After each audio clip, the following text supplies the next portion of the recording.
My self doctor Shirin and welcome to my channel Noor health care. आज का हमारा topic है हाई ब्लड प्रेशर में कौन कौन सी मेडिसिन दी जाती है, यूजुअली कौन सी मेडिसिन यूज़ होती है। वैसे तो बहुत सारी मेडिसिन होती है, अगर उसके लिए हम लोग वीडियो बनाएंगे तो बहुत लंबा हो जाएगा।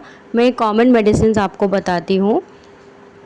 हाई ब्लड प्रेशर किसे बोलते हैं? जब हमारा बीपी 140 से अबाव आता है, सिस्टोलिक ऊपर का बीपी 140 से above, diastolic 100 and above, 90 above रहता है तो उसको हाई ब्लड प्रेशर बोलते हैं।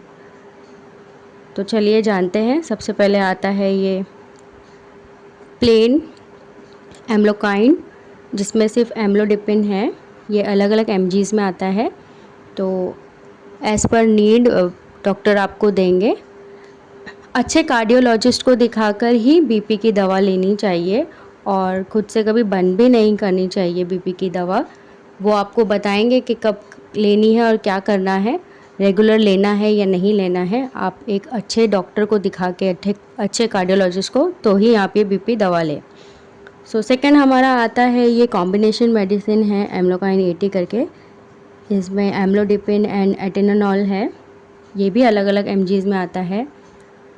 तो ये हार्ट को रेगुलेट करता है, हार्ट अटैक होने से बचाता है, आपकी रिदम अच्छी करता है, बॉडी ब्लड की रिदम अच्छी करता है, ब्लड फ्लो जो हार्ट के पास होता है वो अच्छा करता है, मेंटेन रखता है हार्ट का फ्लो। ये भी दिन में एक ही बार बोलते हैं डॉक्टर लेने के लिए। बहुत अच्छा एंड कॉमन यूज़ होता है। यंग पेशेंट अगर आता है, यंग डायग्नोस होता है उसको ब्लड प्रेशर, तो उसमें दी जाती है ये यूजुअली।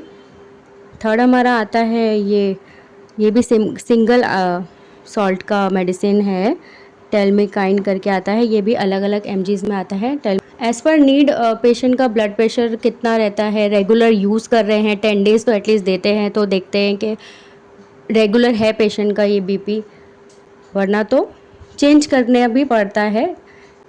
बहुत सेफ़ है, बहुत कॉमनली यूज़ होता है बीपी के लिए। ये भी हार्ट को प्रिवेंट करता है, इवन किडनी फेलियर को प्रिवेंट करता है। सारे मेडिसिन एक्चुअली हार्ट को प्रिवेंट करने में, हार्ट अटैक होने में आगे इन फ्यूचर उसको रोकते हैं। और इवन किडनी एंड लीवर वगैरह का डैमेज होने का भी चांसेस, ब्लड प्रेशर हाई हो रहा है तो। कॉम्बिनेशन का मेडिसिन है जो यूजुअली उन पेशेंट्स को दी जाती है जिनका डायस्टोलिक, नीचे का बीपी हाई होता है एज़ कम्पेयर टू ऊपर सिस्टोलिक का बीपी, तो उन पेशेंट्स में यूज़ होता है। और जिनको ज़्यादा एंजाइटी होती है, ओवर थिंकर होता है, तो उनको काम करने के लिए, मतलब उनको सप्रेस, उनका वो सब कुछ ठीक रहे, उन पेशेंट्स में ये ज़्यादा यूज़ होता है। फिफ्थ हमारा आता है ये टेलिस्टा एमसीएल। ये भी अलग अलग एमजीज में आता है। ये यूजुअली उन पेशेंट को देते हैं जिनको बीपी ये नॉर्मल मेडिसिन से नहीं कम हो रहा है, तो उनमें ये मेडिसिन ज़्यादातर यूज़ होता है। ये भी एक अच्छी दवा है, जो बहुत ज़्यादा हाई ब्लड प्रेशर होता है तो उनमें ये देते हैं, तो ठीक रहता है। कोई भी मेडिसिन मैं आपको बोलूँगी विदाउट कंसल्टेशन ना लें, एक अच्छे कार्डियोलॉजिस्ट को दिखाकर ही वो जो मेडिसिन आपको देते हैं वो लें। और खुद से कभी भी कोई मेडिसिन बंद नहीं करना है। डॉक्टर एटलीस्ट 10 डेज़ के लिए आपको कोई भी मेडिसिन देंगे और फिर उसको बीपी उससे मैनेज होता है देखेंगे, तो आपको कंटिन्यू लेना है या नहीं लेना है। डॉक्टर की सलाह के बगैर वो चीज़ नहीं करें। तो ये और भी बहुत सारी मेडिसिन्स होती हैं, मैं आपको नेक्स्ट वीडियो में कभी बताऊंगी। तो ये था हमारा आज का topic. Please subscribe my channel and do like share my video. Thank you.